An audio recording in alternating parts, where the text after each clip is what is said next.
To te o ma o he tato wharere nei te i pō i orana mai te e marurua to tato wharere ai rito i te e apro api nā tato te mai ta tato mau pōpro. He petoma no te rata rawe ano te whaahanahana i te aamu o ta tato wharerata, te mea papue i te mai tato te nuur au te hupai rawe hia mai i te wharerata, inha haua piri i te hanere ahurumatei tito tato whaahupanuara i te mō rawea a te wharerata. E roto i tātou mo pro api hio atu amai tātou te pro o Marion Chambon e piahi te ieno te wharehapira atua tō rui utu maoro era. Wahine o te whaan oi te reo te whea maimi apirua no te whenua whrani re paturuhia i te pulo reale te UNESCO ua hafof amei o Marion i te raura o tātou a mautiari.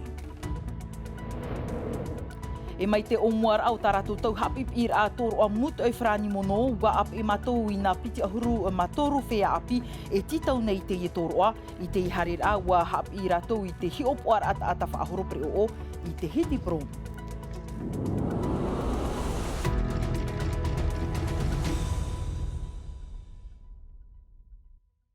Tramai no te mau profof a o tatatou vea, e iritira ara, e rawea o tatatou e whaahupa nei i a wahau i te hanere mataiti te nei, te wharerata hoe o te mau pū, te hamohia, no te whaaohia i te eitawir a ratapapa i anei, te reini niuniu af e prau, aore ia te moni, anan hei e whaahanahana a te wharerata i te au nei, whaahanahana hia te prau o te wharerata i te au nei, e aha te nuur a teroa mai te imhana nei, pahonor a, hei manu tei e tēnu atu i a Lor Philibert. Mai te area matahiti e au hanere o no ahurura, e ti ar av ea af ai parau a pīto te whareratei rutuiti au ta atoa nei. Inha nānai whaatei te mo wahiratei a whataratei rutuiti mo utua whare. Mai te pau i te e mahana te tā maunoa rātou atua a ohipa, te i te hiara te teitawir a pāpū, inia i te wahirata. E roto no te wihirata tēnei, o tupu tēnei tauira, nā roto te whaohiera o te roruwira. E whātata pōroa i numera nā tau, whātata pōroa e roto te hoe utua whare, o i te rato nahi a whai te pro api, nā roto te roruwira. No atu e te ura te tau e te moraw e a roruwira, te titau noara te wharerata i te moraw e uhipa, o rātou i hoarai pārhai nei rutu i te mou motu, inha aita te taatoar au rātou e whan o nei te natirara, na te taata noi whaatea tui te mou parau api e te mou tau i ahururau. On est quand même la seule entité sur la Polynésie. O mātauan a te mai te i te horu i Polynesia au ahurura heid a mau pū e veinei te ki nei e rutu i te mou mutu, piri te mou utua whare, ta mātou at oia e whaituitu at oara, mautira te rawe mai te reita mātou nei o hupa. Tei pāpū i mua i te aanor au Polynesia nari rei te mota amutu e tā maua te wharerata i tāna te rera o hipa. No atu e watopar i mai te whaito i te iamhana, e tei ohia e hitu tane wehirata pu e parau api o tā rātou e whaarewa nā te maumotu, nā roto i te rawe au te pahi e te manurewa. Trai te pēo te tripuna whaautuar a ono matahiti te whare tapear a te utua i topaini e te hoe metua tāne paari o no ahurumam hamatahiti, paparu au te mirimiri tānei ho tamahine i te momatahiti, piti tawatini hoe, piti tawatini onora, warawe whaaho i te imo pēo i ino i te me piti tawatini piti ahurumatoru, in ei tāna mo otua tamahine e piti, otua ni e te whaito ahurumatahiti, wautahi atu o i te whare tapear ai wa opani te ture iana e i te whaaho i te ino whiti, wānia toa hia o ia e au whau ho e tō mahitu mirioni whrane te utua moni.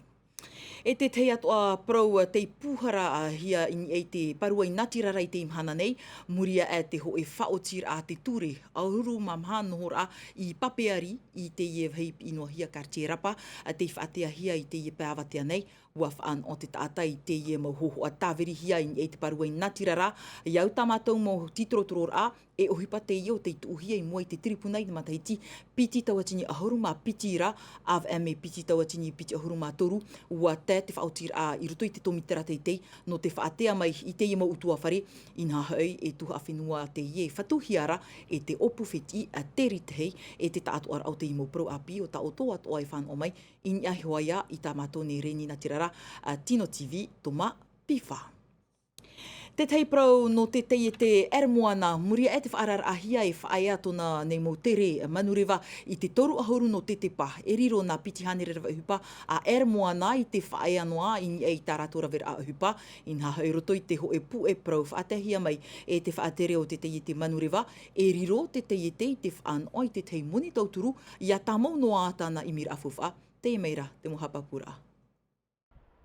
E ere whaahau i te ho e whiwhi no te tei te manurewa, in hahau, no atua imi te whaaterer a ermoana e haaputu māmiria wharane no te ei te tapura whawha, i te imahana, te pahono nei te te mo ona ma te tauturu i te tei teni e whaito e toru miria wharane. Te wha, o ia hau te whaahotura ai te te mo opuara a te tei te, no tāna more ni te rer airoto pui a te hei tie te mo motu. I te teipa waha apapua o te whaaterer a hau whenua, e riro o iei te whaao ia nei roto i te tomi te whaaterer a ermoana, ma te horoa, ho e miria no te paepai te tapura whawha a te tei te. E rawe a papu no te ho e no te poro ira amai, e toru manurewa api. Roto no ai te pue prau, ua whaite te whaaterer a ermoana i te whawha te mo oire, te whaaterer a hau whenua, e te mo ona atu ai roto i te whaaterer a manhini, no te tauturu a mai te tei te, ua amaururu atu ai tāna morawa hupa, e te huira atira no Porinetia nei. Ra, veihua toa tātou te prau no te utar a whariu mai nā tātou ni e te pūma i mir a te whare hapi ra tuatoru no utumaoro e rā, i reira ua haapopohia te mo tua tapapara a ihirawe i te mo vheine maimi, roto pui a rātou, Marion Chambon, piti ahuru mā au mateiti, te irawe i te tei mo maimir a in e te raur a o tā tātou mo tiare, o hipa o tānei tua tapapani e te ruar a i toru mateiti, Marion Chambon te whaan o i te re mata mua o te whea maimi a pirua e no te whenua whrani, raro i te paturur a te pū L'Oreal i te UNESCO, te mai tōna prau o te tatarahia mai no tātou.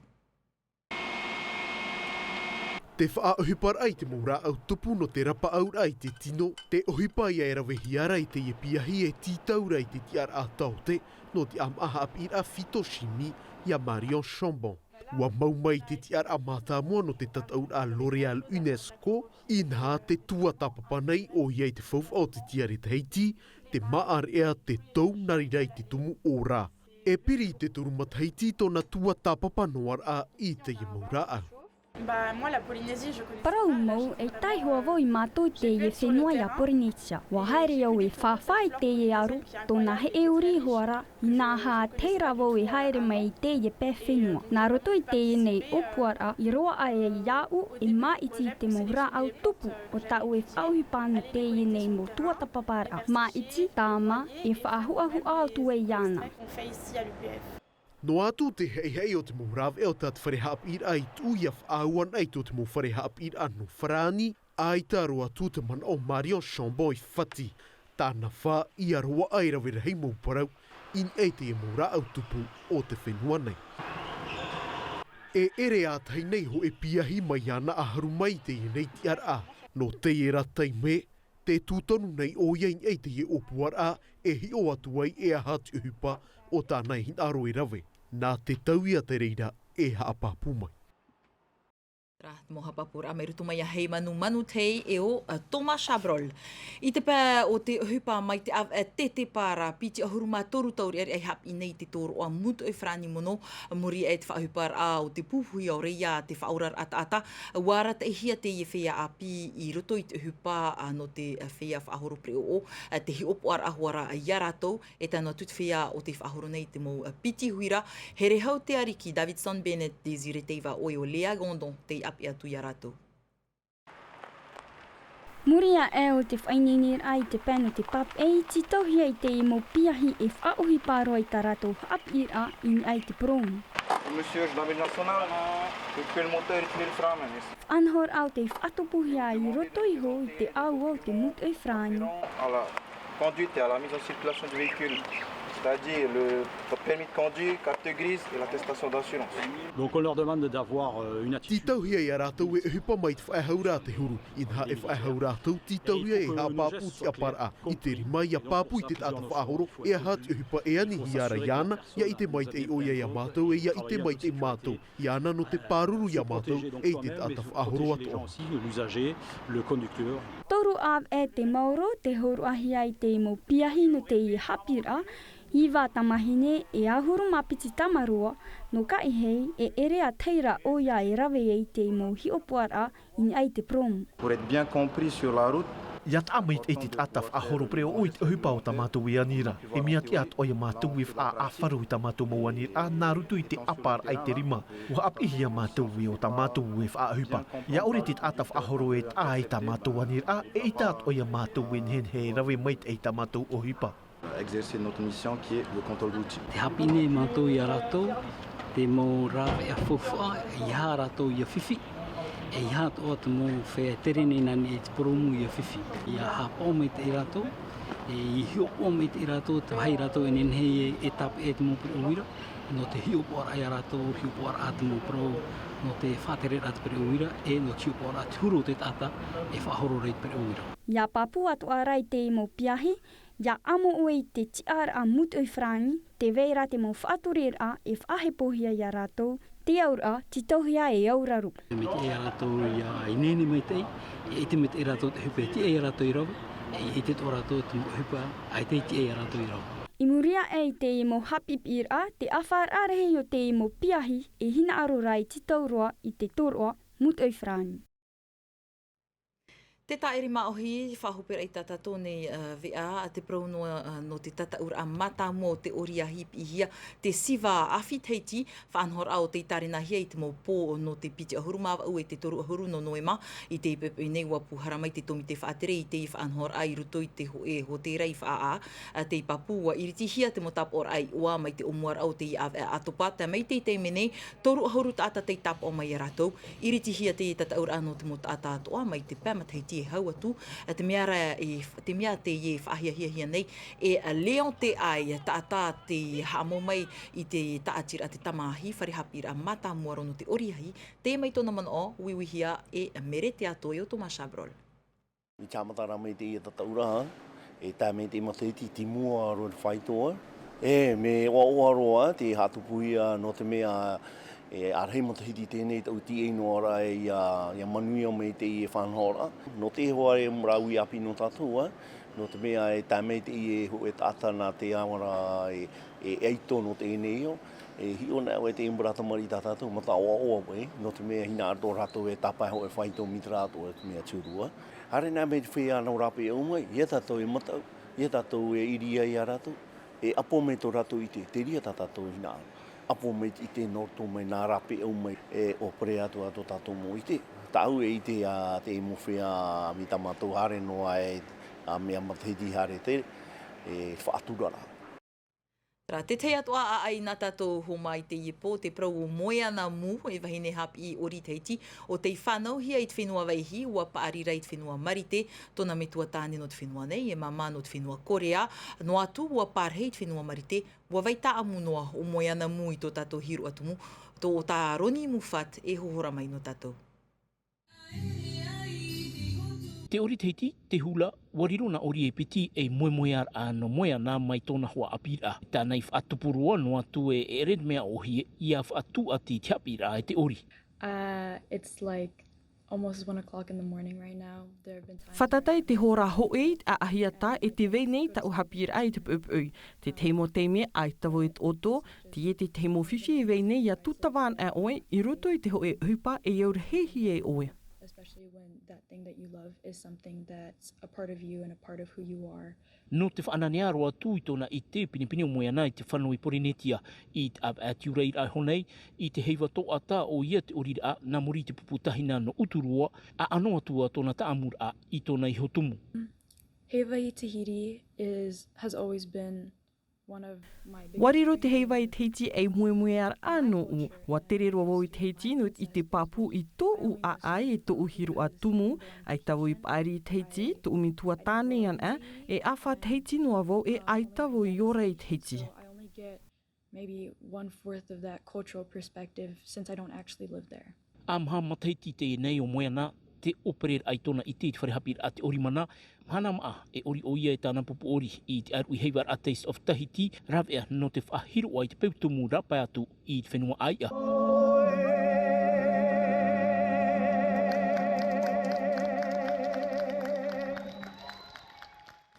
Trai ai te te atua tumu pro whaahopera i tatatou vea Tahiti Fashion Week te whaapi whaahohia nei te whaanhora mai te piti ahuruma toru tātu i te piti ahuruma pē e tupu te whaanhora i roto i te hotera i te pēhoaia no whaama te mea i tano i pro wa tātua mai tō hamua, tō whiti, tō Aotearoa e tō raro toa i roto i te whaanhora tumu pro te i o te hohorahia mai no tātou e Samtei Naori ni ei te mohohoa ararahau maha. Tau hepe tomato te mau pot I hapi ai na hea et ahi no te mau whai te te rā ahu whai tō teitei e rero atu I te ohipa ohie ti tauhia ia whai tuitu mai tei. Il faut pas être attiré par les paillettes. E ohipa te ie, mai tau e ohipa e te veiatura e hei mana e ohipa hauti te reira. Bon sens du terme. Et il faut pas le faire juste pour se montrer. Ça c'est très important pour moi. I te matahiti ma I riwa tāmei te mau waiwan anira ahu no te moana patiti whai no te whenua marite, te I matahiti e tāmei te pū arawahiroa e o te onei I te pau te nirar a ahu a rima I te pū le sage. Le sage, c'est vraiment tout ce qu'il y a de plus pour tout ce qui est artisanat, pour tout ce qui est cousu à la main. Le sage te whai tō teiteiroa e I te pau te rima I te nirar a ahu ma te whaahupara I te mau poe pāraua nei e te veiatura, whatuhia te ie e te tai e te Chanel mea whaahia roa. Il travaille pour toutes les maisons d'haute couture. C'est extraordinaire. Mai te piti ahuruma toru, te atu I te piti ahuruma pāno atopa e tatau te iemo pot I te anu atu I te whea nira ahu no te whenua nei e no a ina ti ai piti e manu iai te titeti manu rewa no te rohi I ai hoi te whea arawahiroa e o te onei no te I whanhora. Trahoma na te ato o prou e whaahopero I te iwi a prou a pina tātoro tōma a te miti. Tātātō vea nartu I te reo whrani rau tihia me te rei a te na Milcam. No unei rā wharerea tātou ana nehe pō mai tū te tama ara o tō mai te tau tōna tamara. Te arohai arhei, parhean e orana. E haa pururuhia te iwi a ini a I te tahua Natirara a Tino TV.